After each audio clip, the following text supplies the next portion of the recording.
Dan memang bener itu internet tuh gila, gue kayaknya paling boros di kayak apa ya, emang di Brunei itu raja minyak gitu, sultan, negara sultan. Boleh di spill nggak gajinya berapa?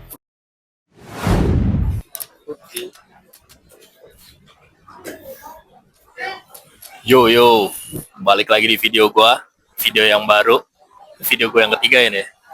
Tapi gue hari ini nggak sendirian, gue bersama dengan kawan lama gue, kawan seperjuangan gue. Kalian bisa lihat baju gue. Nah, inilah kita pengen ngebahas negara ini yang katanya super kaya, apakah bener-bener kaya atau wadidaw. Wah, boleh kenalan dulu nggak? Siapa nih yang sama gue? Oke, oke, perkenalkan nama saya panggil saja Rudi, tapi nama lengkapnya Rudi Hartono.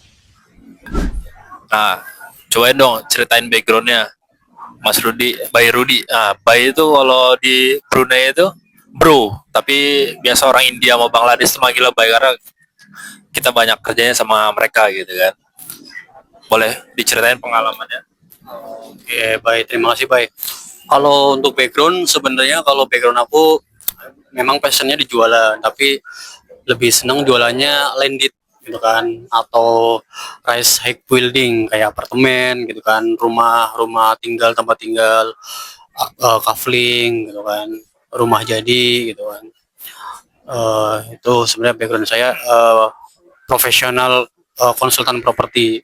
Alasannya itu kan udah oke banget profesionalnya di Indonesia, tapi alasannya milih dan kerja di Brunei itu apa?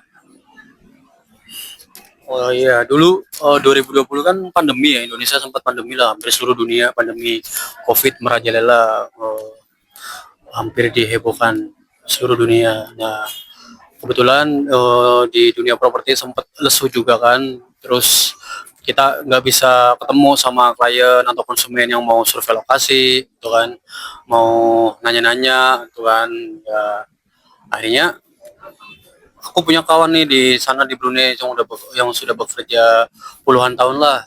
Terus dia ngabarin mau kerja nggak, ada lowongan nih gitu kan. Akhirnya ya coba aja, karena di Indonesia juga situasinya memang lagi kurang bagus, kurang baik-baik saja. Akhirnya ya aku mencoba peruntungan lah di negara tetangga, yaitu Brunei Darussalam.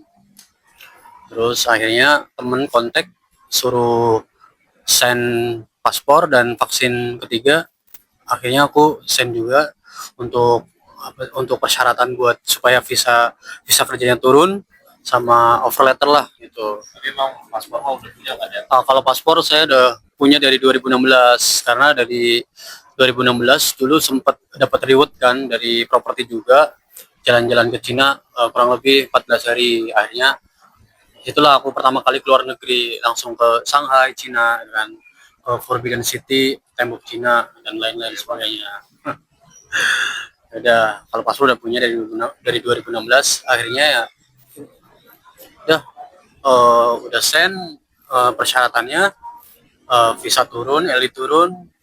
Akhirnya kita disuruh medical check up. Nah, medical check up-nya nanti dibawa ke Brunei buat di company. Nah, persyaratannya tadi udah disebutin, itu yang wajib itu banget paspor dan juga surat penjamin lah. Bahasa Indonesia surat penjamin itu kayak surat sponsor dari perusahaan yang kita tuju sebagai lampiran untuk bikin visa kan. Dan medical check up. Kemarin tuh medical check up-nya kami di Jakarta, dan bisa disebutkan biaya sebelum keberangkatan itu berapa yang harus disiapkan, Pak Rudi? Oke, kalau untuk biaya, kalau biaya itu sebenarnya ada dua pilihan. Berbeda dengan kalau yang sudah punya paspor sama belum, itu akan jauh lebih berbeda. Berhubung saya udah punya paspor, biaya paling biaya medical check up saja itu kurang lebih 4,5 juta medical check up, itu kan, itu all semuanya ya itu. Nah, dengan biaya tersebut sebenarnya sih ya biaya agensi keberangkatan juga. Jadi nanti saat medical itu kita didampingin ya sampai berangkat itu. Dan kebetulan kita berangkatnya jadwalnya bareng satu pesawat, tapi waktu itu belum kenal jadi belum tahu juga. Dan ya memang ada orang yang mengantarkan sampai ke bandara ya. Dan itu prosesnya bener, kurang lebih 4 sampai 5 bulan dari nyerahin paspor. Pada saat itu kita berlima orang yang berangkat di tanggal tersebut 2022 bulan Desember. Tanggal berapa ya kemarin ya? 20 ya. Kalau nggak salah sekitar tanggal 20 Desember, 17 Desember. Ya, nah 6 orang. 5. Oh ya, 1 orang nyusul. Oke, 6 orang. Dan pasti kalian nungguin kan, apa aja nih kerjaan yang kita di sana. Oke, coba dong jelasin pekerjaan kita di sana tuh apa aja. Sebenarnya sebelum kita menjelaskan tentang pekerjaannya, sebelumnya temanku juga udah nawarin pekerjaannya apa di Brunei. Pekerjaannya itu di bidang fishery, yaitu perikanan, tapi kita di udang tambak lah. Kalau di Indonesia tambak gitu kan, kalau di sana sama aja tambak ya, tambak sama aja ya, kolam itu, tapi kita megang udangnya. Nah, terus kita berangkat tanggal 17 Desember 2022. Kita ada berenam orang, satu pesawat. Terus tiba di Bandara Brunei Darussalam itu, dijemput sama driver company sana.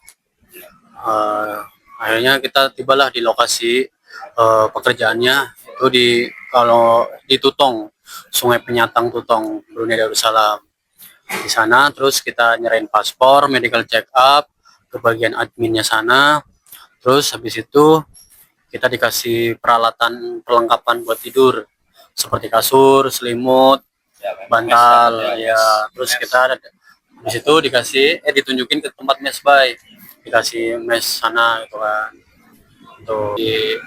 Setelah kita nyampe mes di sana, ya udah kita istirahat dulu sehari. Besoknya baru dikasih pekerjaan dan pembagian timnya, ya dibagiin grupnya. Nah, gue mau nambah juga, itu di mes itu satu kamarnya ada yang 4 orang, ada yang 2 orang, ada yang 6 orang gitu. Ada yang 6 orangnya di zona A kan 6 orang. Nah, itu disediakan kompor juga, jadi kalian di sana masak lah gitu supaya hemat. Dan memang juga tambak kita ini jauh kan, namanya tambak tuh pasti lebih dekat lokasinya ke laut, dan ya jauh juga untuk belanja gitu, makanya disediakan kompor dan segala macamnya lah, ada gas juga. Nah, kira-kira apa sih tantangannya bekerja di tambak itu?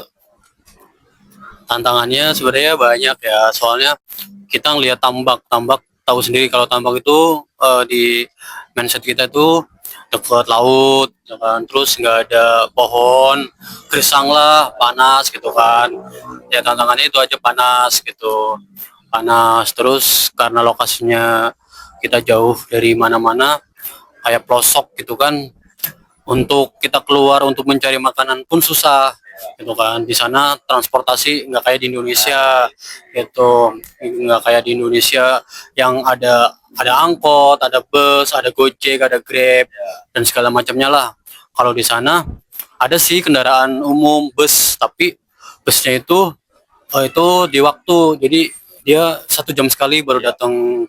1 jam sekali baru datang. Ada namanya Dart kalau di sana ya, aplikasinya Dart. Kalau di sini Grab lah atau Gojek, itu pun mahal. Dart itu nggak semua lokasi ada gitu kan, nggak bisa kejangkau juga. Jadi untuk kita kayak beli makanan untuk kebutuhan sehari-hari, kita mesti pergi ke pasar lah atau ke pusat-pusat perbelanjaan itu. Jadi kita mesti ke sana, mau nggak mau pesen kereta sapu kalau di sana. Kalau di sini Grab mobil, kalau di sana kereta sapu. Kereta itu kan mobil ya, kalau di Indonesia kereta mobil kan. Jadi kereta sapu lah, mobil kan. Dan itu biayanya nggak kira-kira, mahal boy. Mahal. Itu satu kali jalan itu 50.000 ya, sekali jalan 50.000, bolak-balik kita ya 20 ringgit itu 200.000. Karena $1 itu kurs Brunei itu rate-nya 11.000 atau 12.000 lah. Kadang naik kadang turun sih. Kita kaliin, kita sekali jalan buat ke kedai beli kebutuhan sehari-hari Itu 3 ringgit, 3 ringgit, 4 ringgit, Bay. Jadi kita pulang pergi bisa 8 ringgit atau 10 ringgit lah. Itu 100.000 lah, kalikan saja lah sama kosnya. Nah, ya memang betul di sana itu susah banget public transportasinya itu benar-benar jadi challenge tersendiri, apalagi kita tinggalnya tuh jauh dari kota. Jangan kan jauh dari kota, dari jalan raya aja jauh banget kita ya.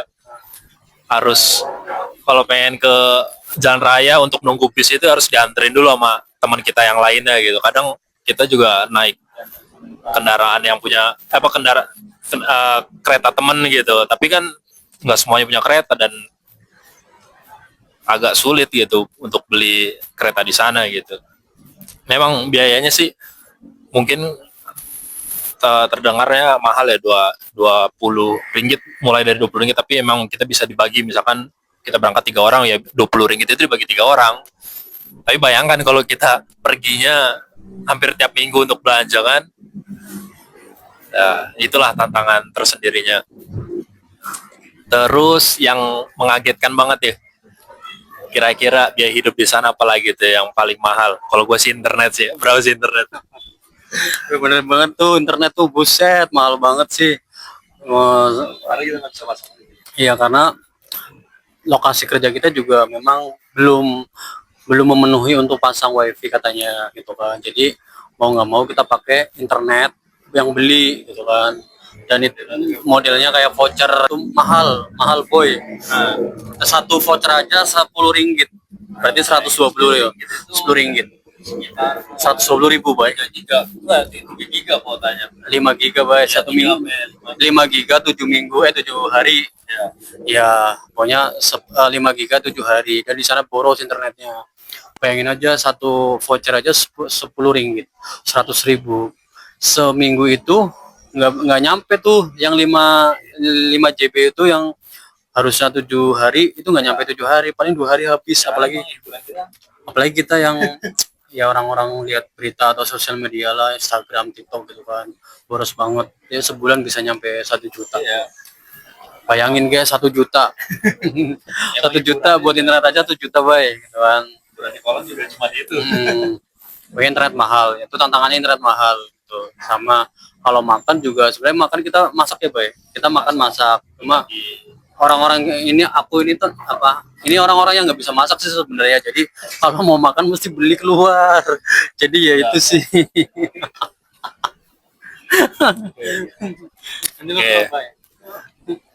Ya memang kita sering makan di luar, tapi nggak sering banget sih, paling seminggu sekali lah. Karena kita juga waktu itu ikut ada kegiatan di KBRI juga untuk ngisi waktu di hari libur. Dan memang bener itu internet tuh gila. Gue kayaknya paling boros di Tambak tuh gue kayaknya ya. Gue di total tuh setahun dari awal datang sampai pulang itu habis kurang lebih 13 juta atau kurang lebih ya 1.300 ringgit Brunei ya. Itu 13 juta guys, gila sih itu. Gue makan terbilang hemat sih. Kita makan sebenarnya terbilang hemat gitu, karena Makan terus. enggak juga sih, enggak juga. Tapi memang, oh iya, tapi memang ada emang orang Bangladesh waktu kita kemarin tinggal di sana tuh dia jualan pakai mobil gitu, deliver gitu. Jadi kita bisa beli sayur dan bayarnya juga pas gajian aja, iya. Jadi kasbon tulis nama gitu. Kalau Indonesia tuh nggak terlepas dari ngutang. Tapi bayar guys, tenang aja guys. Kita ngutang tapi Ya udah CS lah sama Bay Aziz CS. Nah ini nih yang kalian tunggu-tunggu pasti kan, gajinya berapa sih emang, sekaya apa emang di Brunei itu, raja minyak gitu, sultan, negara sultan. Boleh di-spill nggak gajinya berapa, Bay Rudi? Oke, thank you, bye. Kalau gaji sebenarnya setiap negara tuh punya kebijakan gaji masing-masing ya. Ada sektor industri, ada sektor pariwisata, atau sektor-sektor yang lainnya lah. Kebetulan kita ikutnya di industri ya, Bay. Ya, kita industri fishery. Jadi ya kita gaji pokok itu 450 dolar Brunei Darussalam. Terus kita dapat makan 100 ringgit. Jadi kita kurang lebih 550. Coba tebak guys, itu kira-kira menurut lu worth it nggak kerja di Brunei Darussalam dengan gaji segitu? Itu masih kotor. Iya itu masih kotor sih ya. Iya ada overtime. Tapi pas zaman kita overtime ada nggak sih, Bay?